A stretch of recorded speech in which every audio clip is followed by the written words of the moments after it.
Hi friends, welcome to my YouTube channel. इस video में हम बात करेंगे इन्फ्लेशन के बारे में, जो बीपीएससी प्रोजेक्ट मैनेजर के पॉइंट ऑफ व्यू से बहुत इंपॉर्टेंट टॉपिक है। और इस वीडियो में जितने भी इम्पोर्टेंट एमसीक्यूज हो सकते हैं, सारे एमसीक्यूज हम सॉल्व करेंगे इस सीरीज में। सो हमारे साथ बने रहें। अगर आपने अभी तक हमारे वीडियो को चैनल को सब्सक्राइब नहीं किया तो प्लीज़ सब्सक्राइब कर लें। चलिए हम क्वेश्चन पे आते हैं और अपना कमेंट है, कमेंट आंसर कमेंट सेक्शन में दें। ओके, सबसे पहले हम देखते हैं इन्फ्लेशन क्या होता है। इन्फ्लेशन का एक डिफिनीशन दे देते हैं, एक ओवरव्यू देख लेते हैं। किसी price general level of price increase करना, ठीक है। एक जनरल लेवल के प्राइस को इंक्रीज हो जाना, उसी को इन्फ्लेशन कहते हैं। नॉट ओनली द एक गुड्स के बारे में, एक price almost goods have grown up, एक पूरे कमोडिटी का प्राइस इंक्रीज हो जाना, उसी को इन्फ्लेशन बोलते हैं। ठीक है, एक एग्जांपल के पॉइंट ऑफ व्यू से मैं समझाऊं तो मान लीजिए कप ऑफ कॉफी था। कप ऑफ कॉफी का एग्जांपल लेता हूँ। मान लीजिए 1970 में उसका प्राइस था 10 रुपये, 1980 में हुआ 20 रुपये, 1990 में हो गया 30 रुपये, 2000 में हो गया 50 रुपये, 2010 में हो गया 80 रुपये और 2019 तक हो गया 120 रुपये। किसी general level of price increase होना, किसी भी गुड्स और कमोडिटी का प्राइस इंक्रीज होना, उसी को इन्फ्लेशन बोलते हैं। अब क्वेश्चन पॉइंट ऑफ व्यू से आते हैं। क्वेश्चन क्या होता है, बेसिकली डिमांड पुल इन्फ्लेशन क्या होता है, किसके कारण होता है डिमांड पुल इन्फ्लेशन। इसके ऑप्शन है एन इंक्रीज इन कॉस्ट के कारण, कॉस्ट में बढ़ोतरी के कारण, okay, reduction in interest rate में कमी के कारण रिडक्शन कर देना, रिडक्शन इन गवर्नमेंट एक्सपेंडिचर, जो गवर्नमेंट का खर्च है उसमें कम कर देना, आउटशिफ्टिंग एग्रीगेट सप्लाई को शिफ्ट कर देना। तो इसका बेसिकली आंसर है, आपका आंसर की बात किया जाए, रिडक्शन इन इंटरेस्ट रेट। क्या है answer? Reduction in interest rate. Okay, interest rate में रिडक्शन कर देना। Lower interest rate are likely to encourage spending and it's the cause of the demand pull inflation. अगर सपोज दैट किसी आप एक furniture के शॉप पे गए, फर्नीचर का प्राइस कम होगा, टेबल कुर्सी का प्राइस कम होगा। ऑफ कोर्स बात है कि आप टेबल कुर्सी अब 150-200 में मिलने लगेंगे, तो ऑफ कोर्स बात है कि आप खरीदने जाओगे। वहाँ पे क्या हुआ, interest rate likely to be encourage spending. अब आपका क्या इंटरेस्ट आएगा कि हम ज़्यादा स्पेंड करते हैं, ज़्यादा वैरायटी के फर्नीचर लेते हैं, इसीलिए उसका कॉस्ट कारण क्या होता है, डिमांड पुल इन्फ्लेशन के कारण होता है। अब आता है इन्फ्लेशन होता क्या है। बेसिकली इन्फ्लेशन मतलब होता क्या है। ओके, अब आते हैं ऑप्शन क्या था, रिडक्शन द कॉस्ट लिविंग, अपनी जीविका में वो रिडक्ट कर देना कॉस्ट ऑफ लिविंग में, reduction the standard of living को रिड्यूस करना, reduction in the price of product, किसी प्रोडक्ट के प्राइस को रिड्यूस कर देना, reduction in purchasing power of A pound, purchasing power of pound को रिड्यूस कर देना। इसका आंसर है reduce the purchasing power of the pound, reduce कर देना purchasing power of the pounds. Okay, next question पे आते हैं।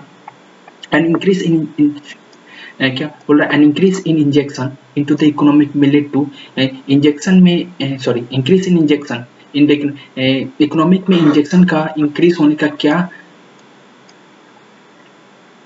क्या कारण हो सकता है। जैसे कि आउटवर्ड शिफ्ट होता है aggregate demand and demand pull inflation के कारण, आउटशिफ्ट होता है aggregate demand and cost pull inflation के कारण, okay, and output shift of aggregate supply and demand pull inflation के कारण, and outward shift and aggregate supply and cost push inflation के कारण होता है। इसका आंसर हो जाएगा A, and outward shift of aggregate demand and demand pull inflation. इसका मतलब ये होता है कि an increase injection lead to the increase in the aggregate demands.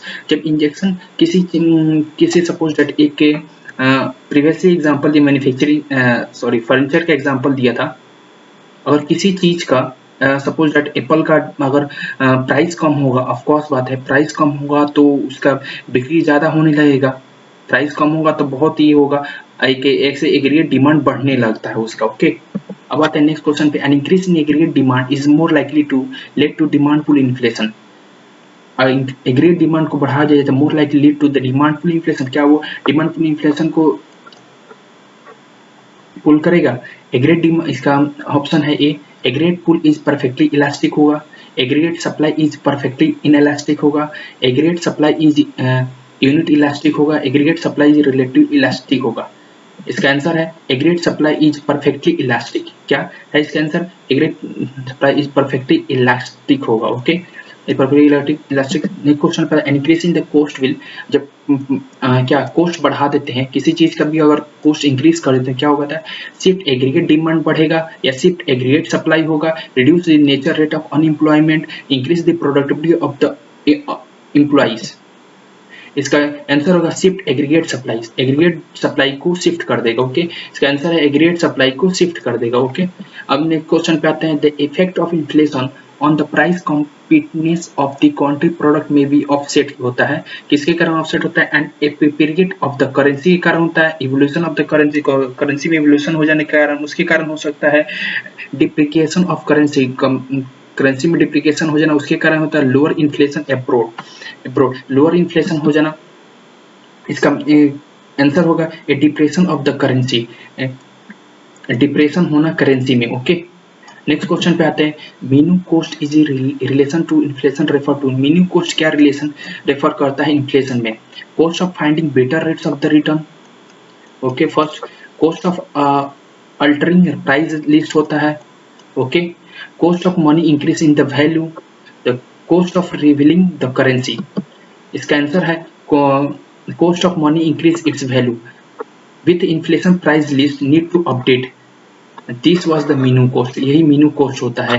Meenu cost क्या होता है, the cost of money increasing its value, किसी वैल्यू के किसी प्राइस को इंक्रीज कर देना उसी को मीनू कॉस्ट बोलते हैं।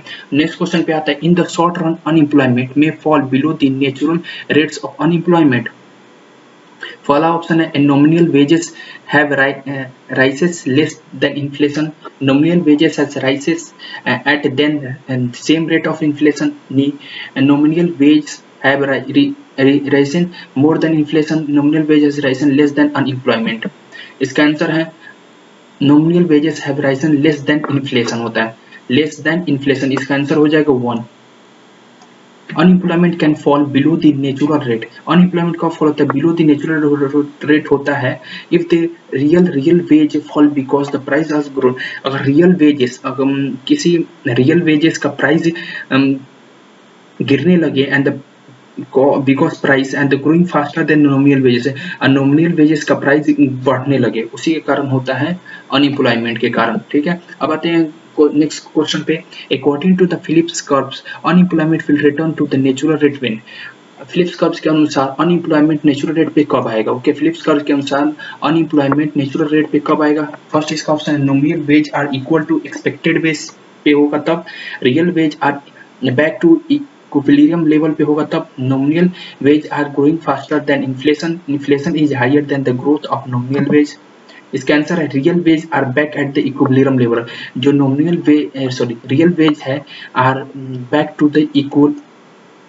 एट इक्वल लेवल पे होगा तभी वो अनएम्प्लॉयमेंट रिटर्न नेचुरल लेवल पे आ जाएगा। ओके, नेक्स्ट क्वेश्चन पे आते हैं, द फिलिप्स कर्व्स का क्या रिलेशनशिप बिटवीन होता है, the relationship between inflation and what, Phillips curves का इन्फ्लेशन से क्या रिलेशन है, the balance of the trade, क्या ट्रेड को बैलेंस करने के लिए है, rate of growth and economy में ग्रोथ को बढ़ाता है, the rate of price increase क्या प्राइस को बढ़ाता है, अनएम्प्लॉयमेंट को क्या क्या रिलेशन है, अनएम्प्लॉयमेंट बेसिकली किससे रिलेटेड है, अनएम्प्लॉयमेंट से related. The Phillips curve shows the relationship between inflation and unemployment, किससे किससे क्या करता है, इन्फ्लेशन और अनएम्प्लॉयमेंट से रिलेट करता है फिलिप्स कर्व्स। ये आपको याद होना चाहिए, बहुत इंपॉर्टेंट मोस्ट इंपॉर्टेंट MCQs है ये वाले 10 जो फिलिप्स कर्व है वो बहुत मोस्ट इंपॉर्टेंट MCQs है। Okay, thanks for watching this video, अभी तक हमारे चैनल को सब्सक्राइब नहीं किया तो प्लीज सब्सक्राइब